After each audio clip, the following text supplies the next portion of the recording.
A'udzubillahi Bismillahirrahmanirrahim. Assalamualaikum warahmatullahi wabarakatuh. Alhamdulillah.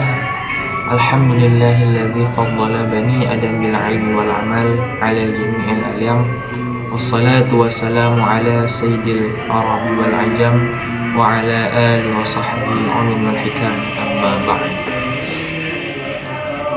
Baik, di awal langkah perjumpaan kita pada hari ini, marilah sama-sama kita panjatkan puji beserta syukur atas kehadirat Allah Subhanahu wa Ta'ala, yang mana Allah yang telah memberikan kepada kita berbagai-bagai macam nikmat. Di antaranya adalah nikmat kesehatan, nikmat kesempatan. Ya, alhamdulillah pada hari ini kita dapat bersama-sama menonton video saya mengenai tentang teologi Islam Khawarij. Oke. Baik, izinkan terlebih dahulu saya memperkenalkan diri. Perkenalkan, nama saya Muhammad Zaidan Mufaddal Alian dengan NIM 1240301400068, semester 3 Ilmu Al-Quran dan Tafsir, kelas Fakultas Usuluddin UIN Syarif Hidayatullah Jakarta. Baik, di sini saya ingin menyelesaikan mengenai tentang ujian tengah semester pada mata kuliah Ilmu Kalam, yang mana saya akan membahas tentang salah satu golongan ataupun firqah dari Islam dalam teologi Islam, yaitu firqah Khawarij. Nah, di sini saya akan membacakan buku Bapak Harun Nasution mengenai tentang kaum Khawarij dari buku beliau, yaitu Teologi Islam. Baik, izinkan saya membaca buku beliau, yaitu pada bab kedua, kaum Khawarij, pada halaman 13. Seperti telah dikemukakan sebelumnya, kaum Khawarij terdiri atas pengikut-pengikut Ali ibn Thalib yang meninggalkan barisannya karena tidak setuju dengan sikap Ali ibn Thalib dalam menerima arbitrase sebagai jalan untuk menyelesaikan persengketaan tentang khilafah dengan Muawiyah bin Abi Sufyan. Nama Khawarij berasal dari kata kharaja yang berarti keluar. Nama itu diberikan kepada mereka karena mereka keluar dari barisan Ali radhiyallahu anhu. Tetapi ada pula pendapat yang mengatakan bahwa pemberian nama itu didasarkan atas ayat 100 dari surah An-Nisa yang di dalamnya disebutkan keluar dari rumah, lari kepada Allah dan Rasulnya. Dengan demikian, kaum Khawarij memandang diri mereka sebagai orang yang meninggalkan rumah dari kampung halamannya untuk mengabdikan diri kepada Allah dan Rasulnya. Oke, di sini Bapak Harun Nasution sebelum memasuki ke dalam apa sih itu Khawarij, beliau itu menjelaskan Khawarij itu berasal dari persingkatan dari Khalifah Muawiyah bin Abi Sufyan, yang dimana Khawarij ini itu diambil dari surah An-Nisa ayat 100 yang di dalamnya disebutkan yaitu keluar dari rumah dari kepada Allah dan Rasulnya. Baik, saya lanjutkan. Selanjutnya, mereka menyebut diri mereka syurah yang berasal dari kata yashri atau menjual, sebagaimana disebut dalam ayat 207 dari surah Al-Baqarah. Ada manusia menjual dirinya untuk memperoleh keridhaan Allah. Maksudnya mereka adalah orang yang sedia mengorbankan diri untuk Allah. Nama lain yang diberikan kepada mereka ialah Haruriyah dari kata Harura, satu desa yang terletak di dekat kota Kufah di Irak. Di tempat inilah mereka yang pada waktu itu berjumlah 12.000 orang berkumpul setelah memisahkan diri dari Ali. Di sini mereka memilih Abdullah bin Abi Wahab Ar-Rasidi menjadi imam mereka sebagai ganti dari Ali bin Abi Thalib. Dalam pertempuran dengan kekuatan Ali, mereka mengalami kekalahan besar, tetapi akhirnya seorang Khariji bernama Abdurrahman bin Muljam dapat membunuh Ali. Sungguh pun telah mengalami kekalahan kaum Khawarij menyusun barisan kembali dan meneruskan perlawanan terhadap kekuatan Islam resmi baik di zaman dinasti Bani Umayyah maupun di zaman dinasti Bani Abbasiyah. Pemegang kekuasaan yang ada pada waktu itu mereka anggap telah menyeleweng dari Islam dan oleh karena itu mesti ditentang dan dijatuhkan. Dalam lapangan ketatanegaraan, mereka memang mempunyai paham yang berlawanan dengan paham yang ada di waktu itu. Mereka lebih bersifat demokratis karena menurut mereka khalifah atau imam harus dipilih secara bebas oleh seluruh umat Islam. Yang berhak bukan hanya orang Arab saja, tetapi siapa saja yang sanggup asal orang Islam. Sekalipun ia hamba sahaya yang berasal dari Afrika, khalifah yang terpilih akan terus memegang jabatannya selama ia bersikap adil dan menjelaskan syariat Islam. Tetapi kalau ia menyeleweng dari ajaran-ajaran Islam, ia wajib dijatuhkan atau dibunuh. Baik, di sini Bapak Harun Nasution menjelaskan mengenai tentang perbedaan kaum Khawarij dengan umat Islam kebanyakan. Jadi mana kaum Khawarij ini mereka lebih bersifat demokratis, bertimbang balik kepada umat Islam, di mana umat Islam pada masa itu lebih sifat pada musyawarah, yang dimana mereka musyawarah ini mereka memilih salah satu daripada pimpinan-pimpinan mereka untuk dibaiat menjadi pimpinan mereka. Kalau dari Khawarij mereka itu lebih demokratis, mereka bisa mengambil siapa saja asalkan mereka orang yang dalam satu paham mereka, orang yang beriman menurut mereka, maupun yang merupakan orang merdeka ataupun orang yang budak sahaya. Yang penting mereka beriman, maka mereka bisa menjadi pemimpin, begitu. Dalam hubungan ini, khalifah atau pemerintahan Abu Bakar dan Umar bin Khattab secara keseluruhan dapat mereka terima bahwa kedua khalifah ini diangkat dan bahwa keduanya tidak menyeleweng dari ajaran-ajaran Islam. Mereka akui, tetapi Utsman bin Affan mereka anggap telah menyeleweng mulai dari tahun ke-7 dari masa kekhalifahannya, dan Ali juga mereka pandang menyeleweng sesudah peristiwa arbitrase tersebut yang telah dijelaskan di atas. Maka sejak waktu itulah Utsman dan Ali bagi mereka telah menjadi kafir. Demikian pula halnya dengan Muawiyah, Amr bin As, Abu Musa Asy'ari serta semua orang yang mereka anggap telah melanggar dari ajaran-ajaran Islam. Di sini kaum Khawarij memasuki persoalan kufur. Siapakah yang disebut kafir dan keluar dari Islam? Siapakah yang disebut mukmin dan dengan demikian tidak keluar dari tetapi dalam Islam? Persoalan-persoalan serupa ini bukan lagi merupakan persoalan politik, tetapi persoalan teologi. Pendapat tentang siapa yang sebenarnya masih Islam dan siapa yang telah keluar dari Islam dan menjadi kafir, serta soal-soal yang bersangkut paut dengan hal ini tidak selamanya sama, sehingga timbullah berbagai golongan dalam kalangan Khawarij. Nah, jadi karena banyaknya perbedaan bagi mereka tentang beberapa persoalan, seperti tentang persoalan kafir, menurut mereka kafir itu bagaimana sih yang disebut dengan kafir sehingga mereka bisa keluar dari agama Islam, dan bagi mereka juga berbeda pendapat tentang apa sih muslim, bagaimana sih orang mukmin sehingga orang tersebut bisa dikatakan sebagai orang mukmin. Karena adanya perbedaan pendapat tersebut, maka timbul perpecahan dalam golongan dalam golongan Khawarij ini. Nah, menurut Asy-Syahrastani, mereka terpecah menjadi 18 subsekte, dan menurut Al-Baghdadi 20 subsekte. Al-Asy'ari menyebutkan subsekte yang jumlahnya lebih besar lagi. Kaum Khawarij pada umumnya terdiri dari orang-orang Arab Badawi. Orang-orang Arab Badui hidup di padang pasir yang serba tandus, membuat mereka bersifat sederhana dalam cara hidup dan pemikiran, tapi keras hati serta berani, dan bersifat merdeka, tidak bergantung pada orang-orang lain. Perubahan agama tidak membawa perubahan dalam sifat-sifat kebadawian mereka. Mereka tetap bersifat bengis, suka kekerasan, dan tak gentar mati.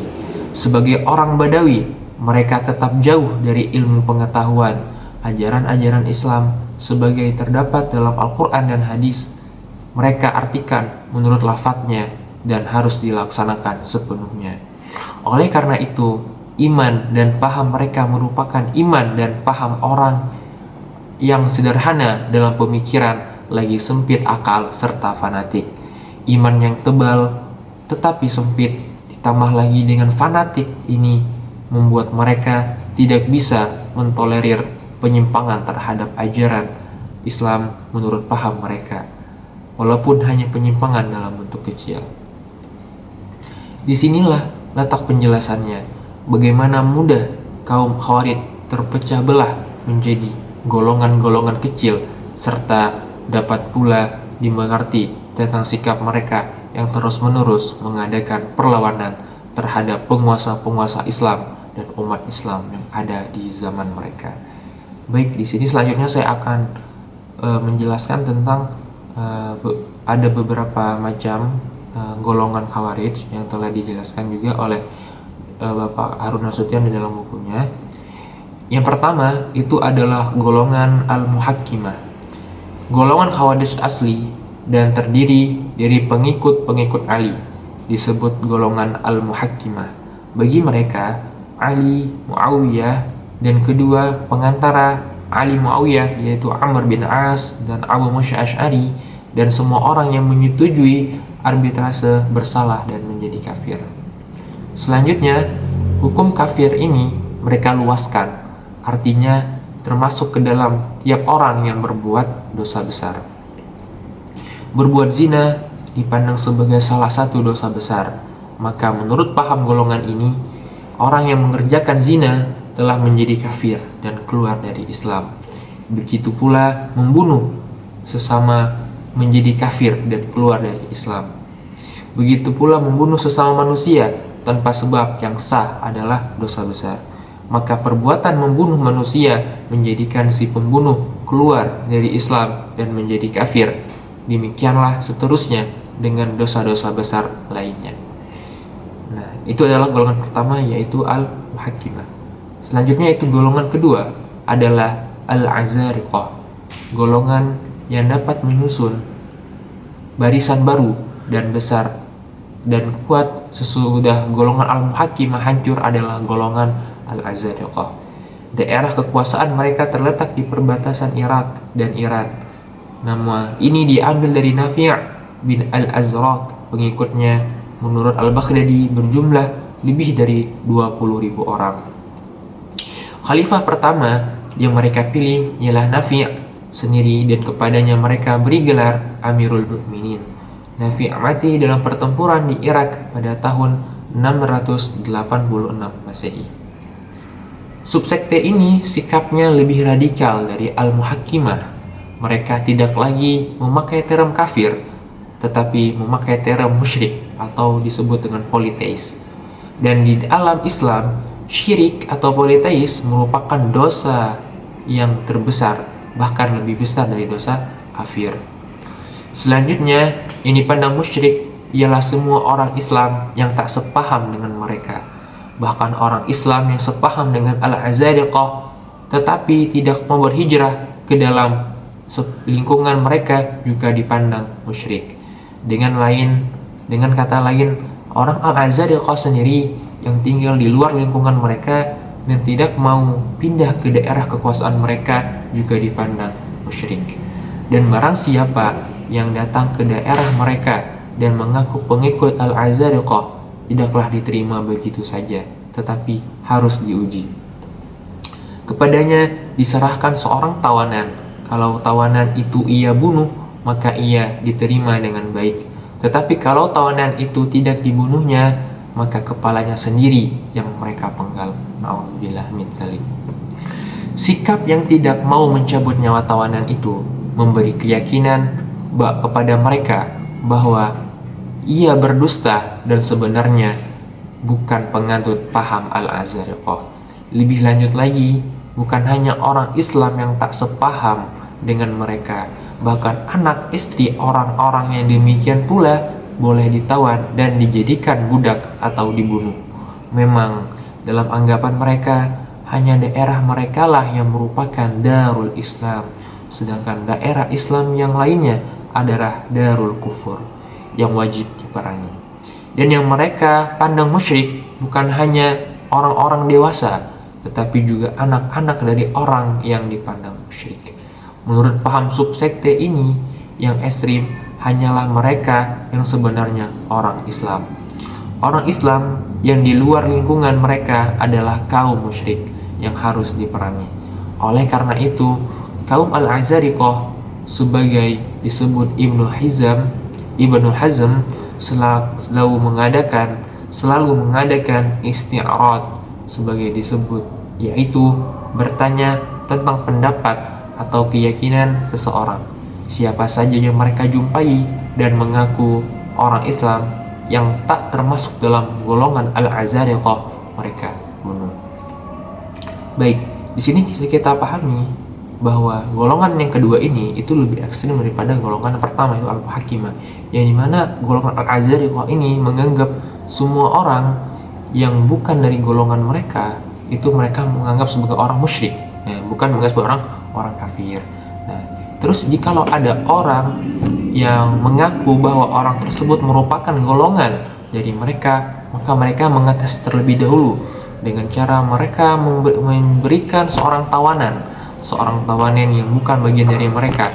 Jika orang tersebut membunuhnya, maka dia diterima sebagai pengikut dari golongan Al-Azariqah ini. Tetapi jikalau dia tidak membunuhnya, maka dia dianggap sebagai orang yang berkhianat dan dia terbunuh, dan dia akan dibunuh oleh golongan Al-Azariqah.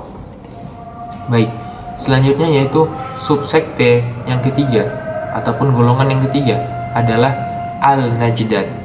Najdah bin Amir Al-Hanafi dari Yamamah dengan pengikut-pengikutnya pada mulanya ingin menggabungkan diri dengan golongan Al-Azariqah.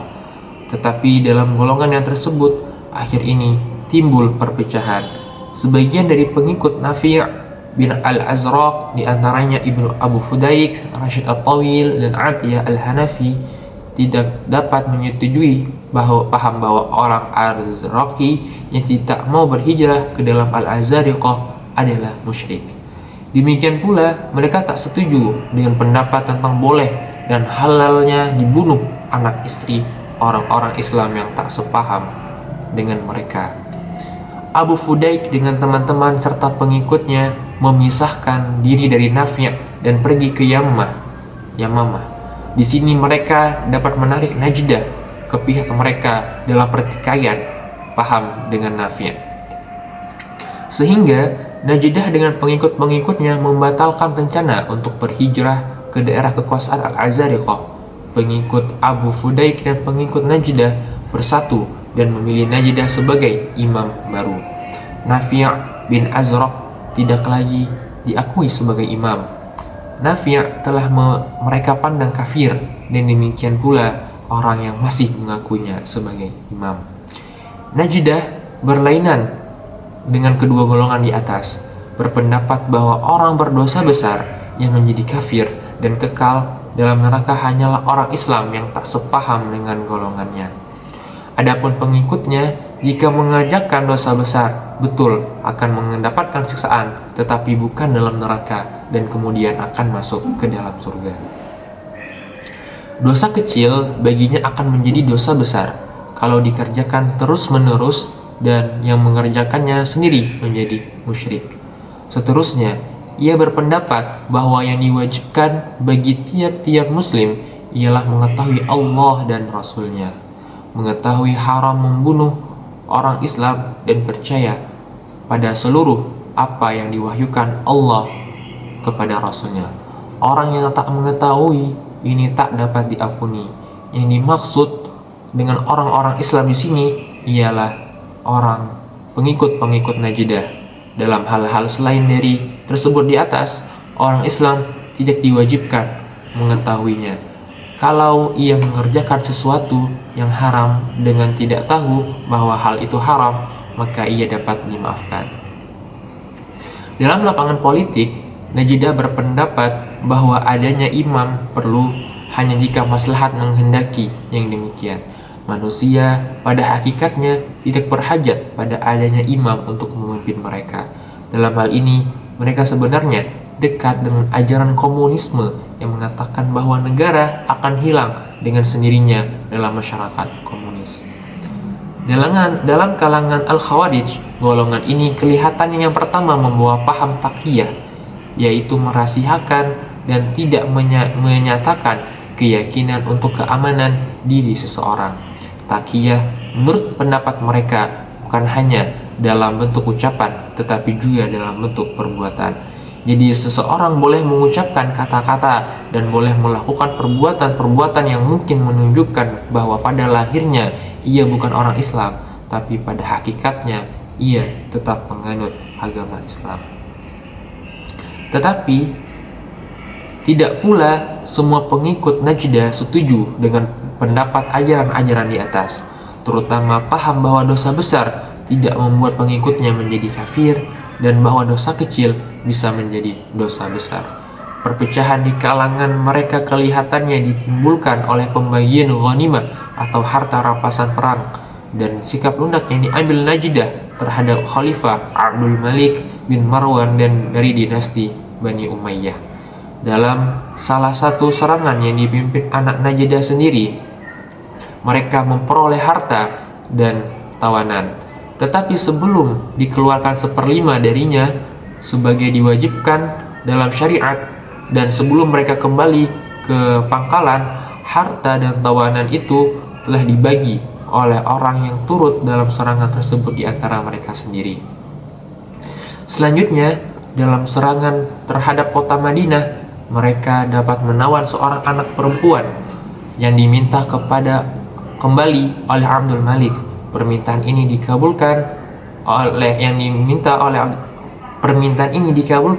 oleh Najdah, hal mana tak dapat disetujui pengikutnya karena Abdul Malik adalah musuh mereka. Dalam perpecahan ini, Abu Fudaik, Rashid At-Tawil, dan Atiyah Al-Hanafi memisahkan diri dari Najdah. Atiyah mengasingkan diri ke Sajistan di Iran, sedangkan Abu Fudaik dan Rashid mengadakan perlawanan terhadap Najdah. Akhirnya Najdah dapat mereka tangkap dan penggal lehernya. Baik, golongan selanjutnya yaitu Al-Ajaridah. Mereka adalah pengikut dari Abdul Karim bin Ajrat yang menurut Asy-Syahrastani merupakan salah satu teman dari Atiyah Al-Hanafi. Kaum Al-Ajaridah bersifat lebih lunak karena menurut paham mereka berhijrah bukanlah merupakan kewajiban sebagai diajarkan oleh Nafi' Ibnu Azraq dan Najdah, tetapi hanya merupakan kebajikan. Dengan demikian, kaum Ajaridah boleh tinggal di luar daerah kekuasaan mereka dengan tidak dianggap menjadi kafir. Di samping itu, harta yang boleh dijadikan rampasan perang hanyalah harta orang yang telah mati terbunuh, sedangkan menurut Al-Azariqah seluruh harta musuh boleh dijadikan rampasan perang. Seterusnya, mereka berpendapat bahwa anak kecil tidak bersalah, tidak musyrik menurut orang tuanya.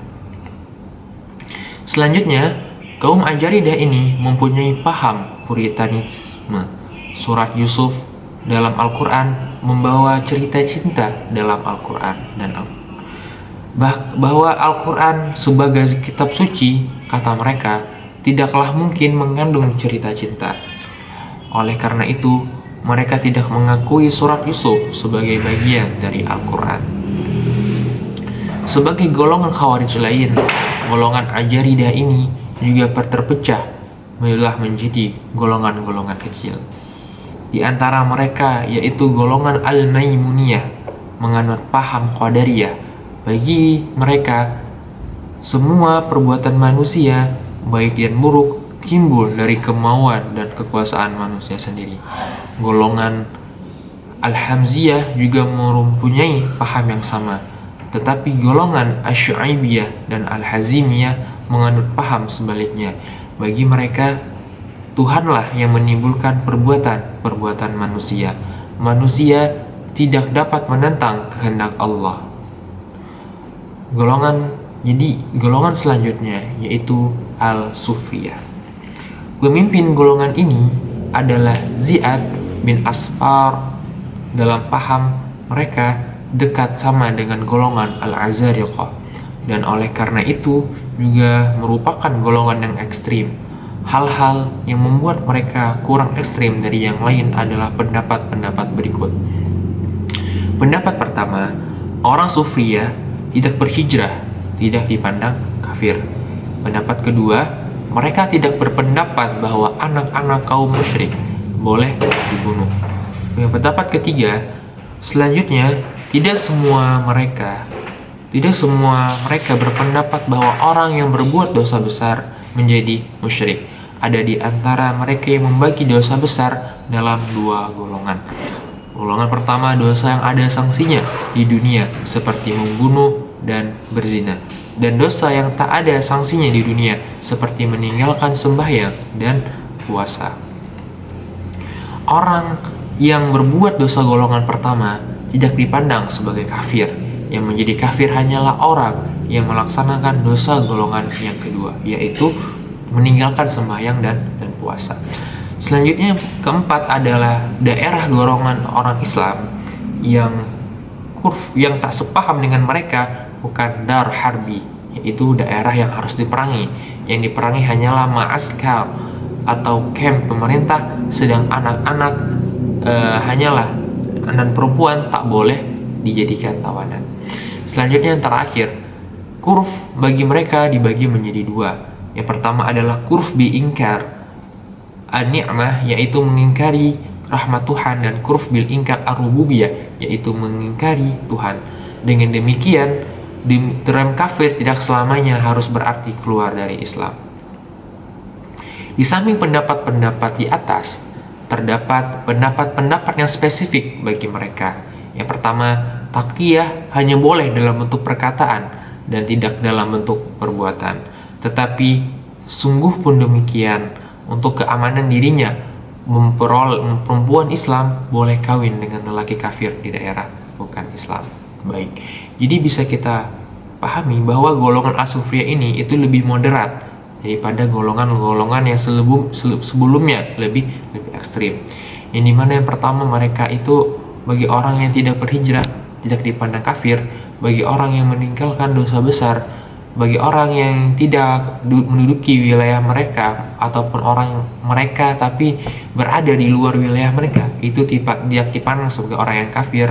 Dan juga mereka juga membagi dosa besar menjadi dua, yaitu dosa besar yang berhubungan dengan manusia dan berhubungan dengan Allah Ta'ala. Dosa besar yang berhubungan dengan zina dan dosa besar yang berhubungan dengan seperti zina atau mencuri, mereka tidak dianggap langsung menjadi kafir. Tetapi dosa besar yang berhubungan dengan manusia, itu mereka langsung dosa besar yang berhubungan dengan Allah, mereka langsung menghukuminya sebagai kafir gitu. Oke. Selanjutnya yaitu golongan yang terakhir, yaitu golongan al-ibadiyah. Nah, golongan ini merupakan golongan yang paling moderat dari seluruh golongan Khawarij. Namanya diambil dari Abdullah bin Ibad yang pada tahun 686 Masehi memisahkan dari golongan Al-Azariqah. Paham moderat mereka dapat dilihat dari ajaran-ajaran berikut. Yang pertama, orang Islam yang tak sepaham dengan mereka bukanlah mukmin dan bukanlah musyrik, tetapi kafir. Dengan orang Islam yang demikian boleh diadakan hubungan perkawinan dan hubungan warisan. Syahadat mereka dapat diterima, membunuh mereka adalah haram. Yang kedua, daerah orang Islam yang tak sepaham dengan mereka kecuali camp pemerintah merupakan dar tauhid, daerah orang yang mengesahkan Tuhan dan tak boleh diperangi, yang merupakan darul kufur, yang harus diperangi, hanyalah ma'askar pemerintah. Selanjutnya yang ketiga, orang Islam yang berbuat dosa besar adalah muwahhid, yang mengesahkan Tuhan, tetapi bukanlah mukmin. dan bukanlah kafir al-millah, yaitu kafir agama. Dengan kata lain, mengerjakan dosa besar tidaklah membuat orang keluar dari Islam. Yang keempat, yang boleh dirampas dalam perang hanyalah kuda dan senjata. Emas dan perak harus dikembalikan kepada empunya. Tidaklah mengherankan kalau paham moderat seperti digambarkan di atas membuat Abdullah bin Ibad tidak mau turut dengan golongan Al-Azariqah dalam melawan pemerintahan dinasti Bani Umayyah. Bahkan ia mempunyai hubungan yang baik dengan Khalifah Abdul Malik bin Marwan.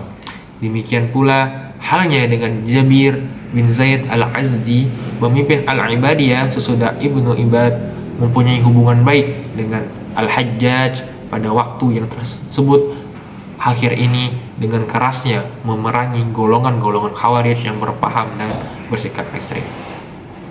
Jadi dapat kita simpulkan bahwa di antara 6 golongan ini, yang paling ekstrim adalah golongan yang kedua, yaitu golongan Al-Azariqah. Sedangkan golongan yang paling moderat adalah golongan terakhir, yaitu Al-Ibadiyah. Bahkan golongan Al-Ibadiyah ini mereka melakukan hubungan yang baik dengan para khalifah pada masanya, yaitu seperti Al-Ibadiyah itu melakukan hubungan baik dengan Khalifah Abdul Malik bin Marwan, dan selanjutnya yaitu kepada Al-Hajjaj begitu. Oleh karena itu, jika golongan Khawarij lainnya telah hilang dan hanya tinggal dalam sejarah, golongan Al-Ibadiyah ini masih ada sampai sekarang dan terdapat di Zanzibar, Afrika Utara, Oman dan Arabia bagian selatan. Adapun golongan-golongan Khawarij ekstrim dan radikal, sesungguh pun mereka sebagai golongan telah hilang dalam sejarah ajaran-ajaran ekstrim. Mereka masih mempunyai pengaruh walaupun tidak banyak dalam masyarakat Islam sekarang. Baik, jadi yang masih ada ataupun golongan yang masih ada sampai sekarang itu hanyalah golongan Khawarij yang moderat. Akan tetapi golongan Khawarij yang ekstrim itu sudah tidak ada lagi. Tetapi mereka hanya meninggalkan sejarah dan ajaran-ajaran ekstrim yang masih berpengaruh sampai sekarang. Mungkin sekian penjelasan dari saya mengenai tentang Khawarij yang saya mengambil rujukan dari buku Teologi Islam karya Harun Nasution. Jika ada kata yang salah ataupun perbuatan saya yang kurang mengenakan, saya meminta maaf sebesar-besarnya. Terima kasih atas perhatiannya. Mohon maaf atas segala kekurangannya. Wassalamualaikum warahmatullahi wabarakatuh.